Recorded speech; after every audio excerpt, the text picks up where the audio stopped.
Yun, magandang hapon sa inyo mga boss, no? Muli, andito na naman tayo sa ating channel, no? Meron akong ipapakita sa inyo. Ito yung unit natin, ano? Ito nyo na naka-cover na, pero ipapakita ko sa inyo yung hindi pa naka-cover to. Kaya lang ito kasi nirefresh natin mga boss, no? Bali, binaklas natin mula yung block niyan, tsaka cylinder head, tinanggal natin yan. Tsaka tong side na to, itong sa may pan, tinanggal natin yan. Lahat yan. Hindi ko na nga lang na-videoan mga boss para maipakita sa inyo, no?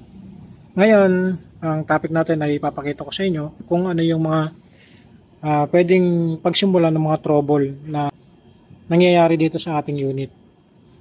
Ngayon po, nagpalit tayo ng fuel filter at saka nagpalit din tayo ng rectifier. Yung ABR niya okay naman. Tapos, inayos natin yung kanyang starter.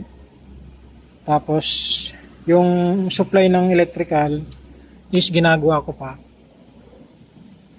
Ngayon, meron tayo ditong tinatawag na fuel solenoid valve. Ito, mga boss, no? Tapos ito yung kanyang fuel injection pump. Ito may kasama tong injection pump na nasa loob. Tapos yung solenoid yung nagdi-dictate para mag-supply ng diesel. Kasama kasi nito yung isang injector. Bali, ito yung primary injector, no? Secondary to. So, dalawang injector po yung meron yan. Kaya lang ito kasi may kasama tong injection pump dahil na-connect dito sa solenoid. So, yun po yung tatakbo yan dito, papunta rito sa ating relay. Ayan o, kung makikita nyo.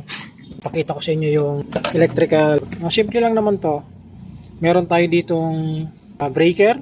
Meron tayo ritong display panel. To.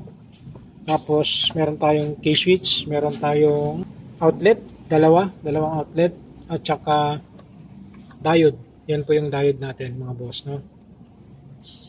Ngayon, kung makikita nyo, meron ditong nakakabit na ibang linya, no? Ginawa na lang natin yan. Yan yung toggle switch, mga boss. Napapansin nyo rito, meron yung on-off dito. Ayan. Tapos ito yung K-switch nya, ito yung display, ito yung breaker, ito yung outlet. Ito yung fuse para sa DC. Itong area na yan.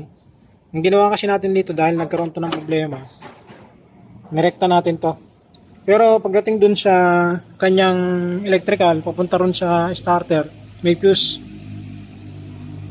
Pagkatapos, ito namang key-switch niya, dahil ibang K-switch yung ginamit natin, iba yung pagkaka-terminal nung dati, no? So, ang ginawa natin, ginanito na lang natin. Kinuha natin yung main. So, ganito yung ginawa natin. Isang nasa gilid, tapos yung gitna. Dalawa lang kasi yung papunta doon sa starter natin at papunta doon sa battery, no? Pagkatapos ito naman, kung makikita nyo, itong toggle switch na merong supply, ito po yung papunta namang solenoid. Ayan. Ang supply niyan is ito, ginawa natin. Yan yung electrical connection.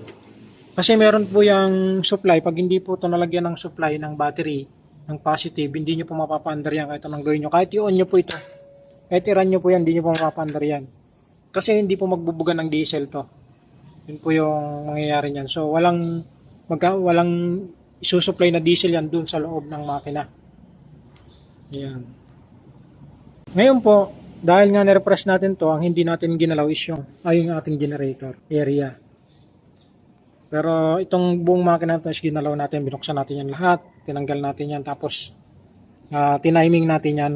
Tapos yan, kagaya ng sinabi ko sa inyo, ito yung kabuuan ng laman ng generator set na powerhouse. Ayan. Ganito po natin yan binabaklas at nire-refresh. Natanggal po natin yan isa-isa para makita natin yung kabuuan na nagkakaroon ng problema. Ayan.